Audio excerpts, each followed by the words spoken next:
Hallelujah, praise the lord. ప్రభునామమున మీ అందరికీ వందనాలు.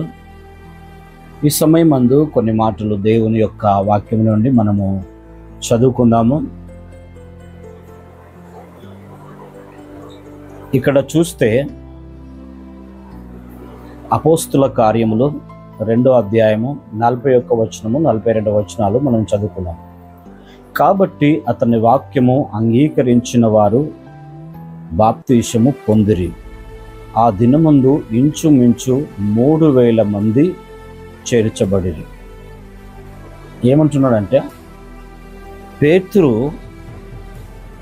ప్రార్థించి విశ్వాసం నుంచి అపోస్తులుడుగా ఏర్పరచబడ్డప్పుడు చాలామంది మార్చబడ్డారు. చాలామంది దేవుణ్ణి తెలుసుకున్నారు, విశ్వాసంలోనికి వచ్చినారు, బాప్తిసం తీసుకున్నారు. ఇంచుమించు 3000 మంది ఒక్కరోజు బాప్తిసం తీసుకున్నారు. ఎందుకు తీసుకున్నారంటే, నిజమైన యేసుక్రీస్తు మన కొరకు ప్రాణం పెట్టి ఉన్నాడని, మనము దేవుని చిత్తానుసారంగా ఉండాలని 3000 మంది బాప్తిసం తీసుకున్నారు. మీకు ఒక మాట చెప్తా వినండి. ఈ భూమి మీద జీవజంతువులను చూస్తే అన్ని కిందికే చూస్తాయి. కుక్కను చూస్తే కిందికే చూస్తుంది, ఒక ఎద్దును చూస్తే కిందికే చూస్తుంది. అన్నీ మరి ఆకాశం వైపు చూసేటివి లేవు. ఎందుకు లేవు? ఒక మనిషికి మాత్రమే అధికారం ఇచ్చినాడు ఆకాశం వైపు చూడటానికి. ఎందుకు ఈ అధికారము దేవుడు మనిషికి ఇచ్చినాడంటే, మనలో ఉన్న ఆత్మ ఆకాశం నుండి వచ్చిందని తెలుసుకుంటాం. మనలో ఉన్న ఆత్మ ఆకాశం వైపు ఎందుకు చూస్తున్నదంటే, మన కొరకు ఒక ఆయన అక్కడ ఉన్నాడు. ఆయన ప్రణాళిక చొప్పున మనం నడవాలి, ఆయన ఇష్టానుసారంగా మనం నడవాలి అని ఈ ఆత్మ ఆకాశం వైపు చూస్తున్నది. మనల్ని సృష్టించిన వాడు ఆకాశంలో ఉన్నాడు, మేఘముల పైన ఉన్నాడు. ఆయన తట్టు మనం చూస్తున్నాము. ఇది ఎలా సాధ్యమని మీరు అనుకుంటున్నారా? అయితే ప్రభువైన యేసుక్రీస్తు ఈ లోకమునకు వచ్చి ఈ లోకాన్ని జయించి ఒకనాడు సిలువ పైన ఆయన వేలాడుచు, శత్రువులు సిలువ వేసినప్పుడు ఆ సిలువ పైన దేవుడు మాట్లాడిన మాటలు వింటే దేవుడు ఏమంటున్నాడంటే, అయ్యా, వీరేమి చేస్తున్నారో వీరికి తెలియదు, వీరిని క్షమించండి, నా ఆత్మను మీకు అప్పగించుతున్నాను అని ఆకాశం వైపు చూసినాడు. ఆకాశం వైపు చూసి ప్రాణాన్ని తండ్రి చేతికి అప్పగించి ఆయన ముఖము కిందికి వచ్చినాడు. కారణం ఏంటిదంటే, మనలో ఉన్న ఆత్మ వెళ్ళిపోయినాక మనము ఈ భూమికి పరిమితము. ఈ భూ సంబంధము వారు జీవజంతువులన్నీ కిందికి చూస్తాయి కాబట్టి ఇవి కిందికే పరిమితము. కానీ మనలో ఉన్న ఆత్మ అతి శ్రేష్టమైనదని తెలుసుకొని దేవుణ్ణి నమ్మాలి. దేవుణ్ణి నమ్మినప్పుడు దేవుడు ఉన్నాడని నువ్వు భయపడాలా. ఇక్కడ ఆది అపోస్తులు ప్రార్థన చేసి ప్రార్థనలో మరి ఎక్కువగా దేవుని దగ్గర సాగిలపడ్డారు. అప్పుడు పేతురు వచ్చి ప్రసంగం చేసినప్పుడు 3000 మంది ఒక్కరోజు బాప్తిసం తీసుకున్నారు. ఏ విషయములా ఈ 3000 మంది తీసుకున్నారంటే, నిజమైన దేవుడు యేసుక్రీస్తు అని తెలుసుకున్నారు. అప్పుడు తెలుసుకొని ఆయన మీద విశ్వాసం పెట్టారు. ఇప్పుడు విశ్వాసము ఏ రీతిగా ఉండాలంటే, విశ్వాసములో మనం ఏ రీతిగా ఎదగాలంటే కొన్ని మాటలు చూద్దాం. యోహాను సువార్త 21వ అధ్యాయము 11వ వచనము. సీమోను పేతురు దోణి ఎక్కి వలను దరికి లాగెను. అది 183 గొప్ప చేపలతో నిండి ఉండెను. సముద్రానికి ఇటువైపున వల వేయండి చెప్పాడు, అంతే. కుడివైపున వల వేయండి చెప్పాడు. రాత్రంతా ప్రయాసపడినా వారికి చేపలు పడలేదు. అప్పుడు యేసుప్రభు అన్నాడు, కుడివైపున మీ వల వేయండి అని అన్నాడు. ఇప్పుడు వల నిండి ఎన్ని చేపలు పడ్డాయి అన్నది కూడా బైబిల్లో రాయబడ్డది. ఎందుకు ఇలా చేపలు పడ్డాయంటే యేసుక్రీస్తు మాట విని కుడివైపున వలేశారు.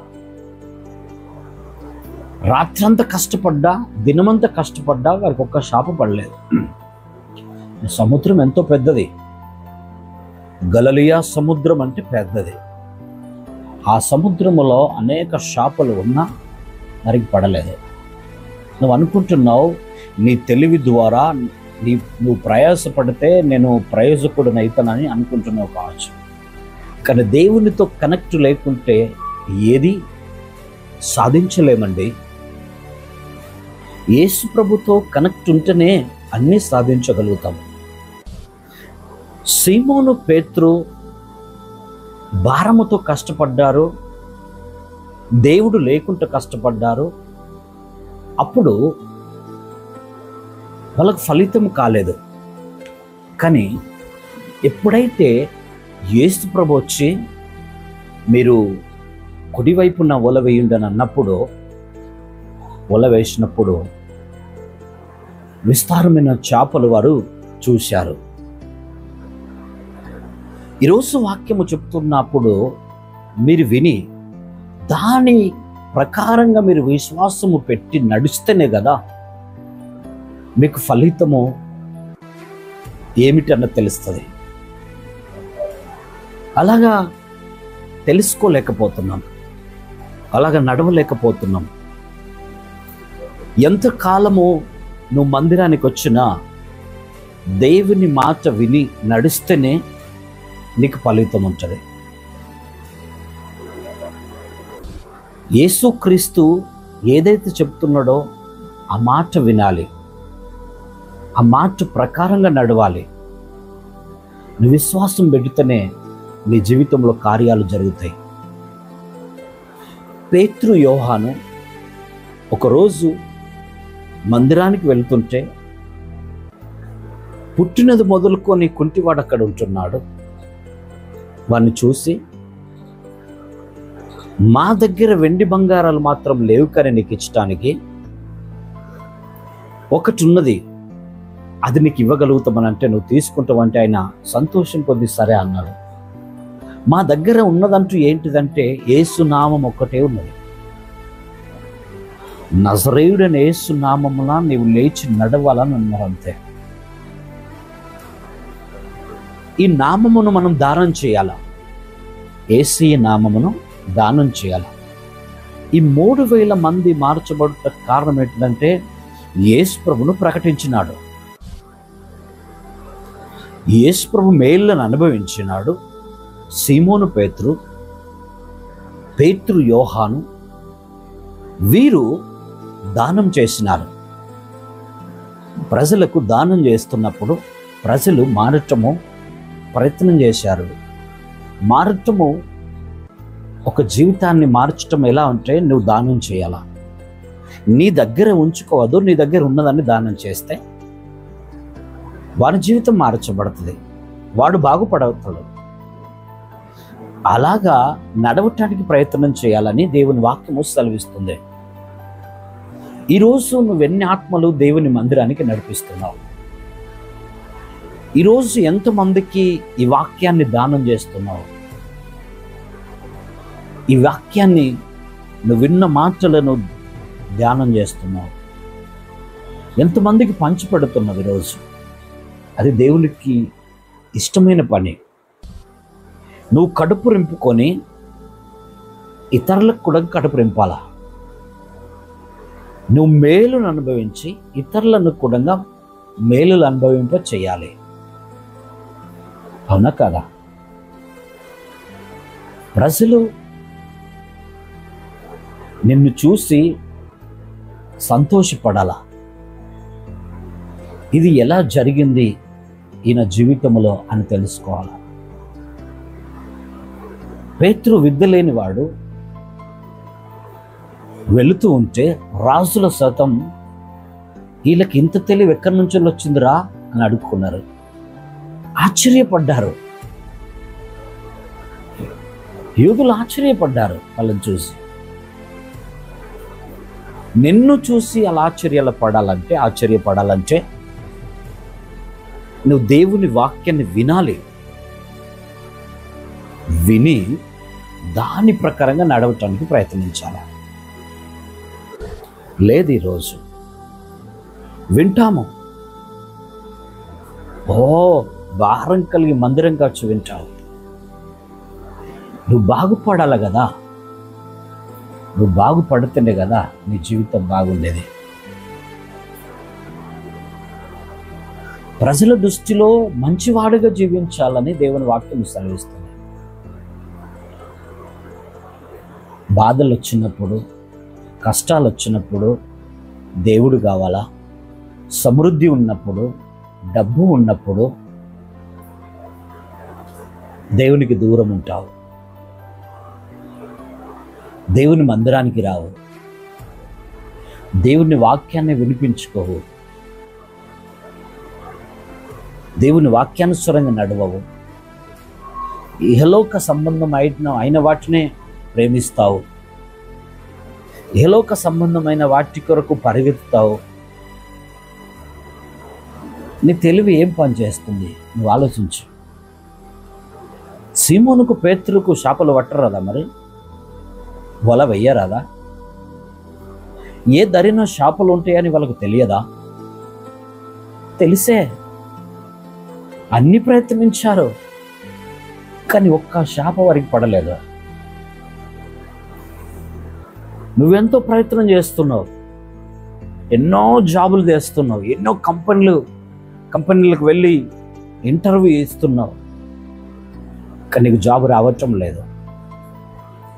కారణం ఏంటంటే ఆకాశం ఉన్నాడు చూడు, ఆయనకు నీకు కనెక్ట్ లేదు. ఒకసారి ఆలోచించండి. కొత్త ఫోన్ కొనుక్కున్నాం, కొత్త ఛార్జర్ ఉన్నది మనకు, కానీ మన ఇంట్లో ఉన్న వైర్ అంతా పాతదే, బోర్డులు కూడా పాతయ్యా. ఈ ఛార్జర్ గడ్డ ఎప్పుడైతే ఆ బోర్డులో పెడతామో ఈ ₹1,00,000 ఫోను దానికి కనెక్ట్ అయినప్పుడు, ఆ పాత వైర్ కనెక్ట్ అయినప్పుడు ఈ ఫోన్ ఛార్జింగ్ అవుతుంది. దేనికి కనెక్ట్ అయినప్పుడు? నువ్వు ఎక్కడి నుంచో పట్టుకొచ్చినావు, ఏ దుకాణాలకెళ్ళో పట్టుకొచ్చినావు, కానీ మన ఇంట్లోకి వచ్చినప్పుడు దేనికి కనెక్ట్ చేస్తున్నావు అంటే పాత బోర్డు, పాత వైరే, దానికి కనెక్ట్ చేస్తున్నావు. దాన్ని కనెక్ట్ చేసినప్పుడు ఈ ₹1,00,000 ఫోన్ కానీ, 50,000 ఫోన్ కానీ, 20,000 ఫోన్ కానీ, ₹1,000 ఫోన్ కానీ ఏమవుతుంది? ఛార్జ్ అవుతున్నది. ఇది ఛార్జ్ అయితే మనకు మంచి చెడులు అన్నీ చూపెడుతుంది, మనకు త్రోవను చూపెడుతుంది, మనకు కావలసినవి అన్నీ ఇస్తుంది, చూపెడుతుంది, ఒక వ్యక్తితో మాట్లాడిపిస్తుంది. కానీ దానికిట్ట జాయింట్ నేను కాను అని అంటే ఈ ఫోన్తో ఏం పని కాదు. అందుకే చెప్తున్నా, నువ్వెంత చదువుకున్నా, ఎంత తెలివిమంతుడివైనా, ఎంత జ్ఞానవంతుడివైనా నీకు ఆయనతో కలెక్షన్ ఉండాలా. ప్రజలో నీకు ఆయనతో కలెక్షన్ ఉంటే నీ పని బాగా జరుగుతుంది, నువ్వు మాట్లాడటం మంచి మాట్లాడతావు, నీకు మంచి ఆలోచనలు దేవుడిస్తాడు, ఎవరితో ఎలా ఉండాలన్నది చెప్తాడు, ఎవరితో ఎలా మాట్లాడాలన్నది చెప్తాడు. ఇవన్నీ దేవుని దగ్గర ఉన్నాయి. దేవునికి తెలుసు నిన్ను ఎట్లా ముందుకు నడిపించాలా, నిన్ను ఎట్లా ముందుకు నడిపించి నిలబెట్టాలా అని ఆయనకు తెలుసు. నీ సొంత ఆలోచనలను బట్టి నువ్వు పరిగెత్తకూడదు. నీ సొంత ఆలోచనలు బట్టి నిర్ణయాలు తీసుకోకూడదు. అది దేవుని ప్రణాళిక. నీవు నరుడవు, దేవుడు సృష్టించిన నరుడవు. ఆయన నీకు రూపం ఇవ్వకుంటే నువ్వు తల్లి గర్భంలో నువ్వు ఎలాగా రూపింపబడతావు? ఆయన నీకు రూపం ఇచ్చి ఈ లోకానికి నడిపించుకుంటూ నువ్వు ఎలా వస్తావు? ఒకవేళ కడుపులో నుండి బయటకు వచ్చిన నీ ఎముకలను పెంచకుంటే నువ్వు ఎలా పెరుగుతావు? నీకు నోటి నుండి మాట ఇవ్వకుంటే నువ్వు ఎలా మాట్లాడగలుగుతావు? నీకు చెవులకు వినిపింపు పుట్టియకుంటే నువ్వు ఎలా వినగలుగుతావు? నీ కళ్ళను గుడ్డితనంగా ఉంచుతో నువ్వు ఎలా చూడగలుగుతావు? ఇవన్నీ ఆయన ముందుగానే సృష్టించిన నీలో దేనికి కొదవ లేకుండా నీకు సృష్టించినాడు. ఆయన మీద ఆధారపడక తిరుగుతున్నావు. ఆయన మీద ఆధారపడగా నీ ఇష్టం ఉన్నట్టు తిరుగుతున్నావు. అది మంచిది కాదు కదా. ఆయన మీద ఆధారపడటమే దేవునికి ఇష్టం. ఆయనకు కనెక్ట్ అయి ఉంటే నువ్వెప్పుడు ఛార్జింగ్ అవుతావు. దినముకు 7 సార్లు దావీదు ప్రార్థన చేసి రాజ్యమును నడిపించినాడు. తెలివిని దేవుడిచ్చినాడు, జ్ఞానమును దేవుడిచ్చినాడు. ఈరోజు నువ్వెక్కడి నుండి జ్ఞానం పొందగలుగుతున్నావు? ఈరోజు నీ సొంత ఆలోచన చేత నువ్వు నడిపితే నువ్వేది సాధించలేవు. నువ్వు సాధించాలంటే ప్రభు అయిన యేసుక్రీస్తు కనెక్ట్ కావాలా. నువ్వు నడవాలంటే ఆయనతో కనెక్షన్ నీకు ఉండాలా. నువ్వు జీవించాలంటే ఆయనతో కనెక్షన్ ఉండాలా. నీ బ్రతుకు మార్చుకో, నీ జీవితాన్ని మార్చుకో. ప్రభు అయిన దేవునికి అప్పగించు, ఆయన నిన్ను నడిపిస్తాడు. సరేనా? ఈరోజు నుండి ఒక తీర్మానం తీసుకో. ఈరోజు నుండి ఒక తీర్మానం తీసుకొని దేవుని మార్గంలో నడువు, దేవుని ప్రణాళిక చొప్పున నడువు, దేవునికి ఇష్టానుసారంగా నడువు. ఆయన నిన్ను ప్రేమిస్తున్నాడు. ఆయన వాక్యాన్ని నెమరువై నీ హృదయానికి చేర్చుకో. నీ జీవితానికి ఫలితం దేవుడిస్తాడు. నీ కుటుంబాన్ని బాగు చేస్తాడు. నీ కుటుంబం అంతా మంచి మార్గంలో నడుస్తుంది. కానీ మొట్టమొదట స్థానం దేవునికి ఇవ్వు. ఆయన సృష్టికర్త. ప్రజలందరికీ దేవుడు ఒక్కడే. ఎవరు నన్ను అడగండి, దేవుడు ఎక్కడ ఉన్నాడంటే ఆకాశం మీద ఉన్నాడంటాడు. ఆయన ఇవ్వకుంటే ఏది మనకు రాదు. ఆయన మనల్ని చూడకుంటే మనం ఒక్క క్షణం బ్రతకలేము. ఆయన మనల్ని చూస్తున్నాడు. ఆమేన్. ప్రతి ఒక్కరు మార్చబడాలా. ఎక్కడి నుండి ఈ మాటలు విన్నా ఇది నాతో మాట్లాడుతున్నాడు దేవుడు అని తెలుసుకుంటే, మాట్లాడేది నేను కాదు, దేవుడు మాట్లాడుతున్నాడు. నీ జీవితాన్ని సరి చేసుకో. నువ్వు మార్చబడి దేవునికి అంకితంగా జీవించు. ఇటు మాటలు దేవుడు దీవించి ఆశీర్వదించును గాక. ఆమెన్. రండి ప్రార్థించుకుందాం. పరలోకమందున్న మా తండ్రి, నీకు వందనాలు. ఆకాశం నుండి కనులార చూస్తున్న మమ్మలను నీకు వందనాలు. నీ బిడలుగా జీవించే కృపనివ్వు. విన్న మాటలు మా జీవితంలో ఫలింపొచ్చి నీ ఆత్మ ద్వారా నింపబడి మేము అనుదినము నడుచులాగున మీరు మాకు నేర్పించిన ప్రతి మాట ప్రకారంగా జీవించే అట్టి కృప మాకందరికీ దయచేయమని, ఏ పట్టణం నుండి, ఏ దేశం నుండి, ఏ గ్రామము నుండి మాటలు విన్నా వారి జీవితంలో ఫలింపు చేయమని యేసయ్య నామములో అడుగుతున్నాం తండ్రి. Amen, amen, amen. Praise the lord. అందరికీ వందనాలు. ప్రభు మిమ్మల్ని అందరినీ దీవించి ఆశీర్వదించును గాక. ఆమెన్.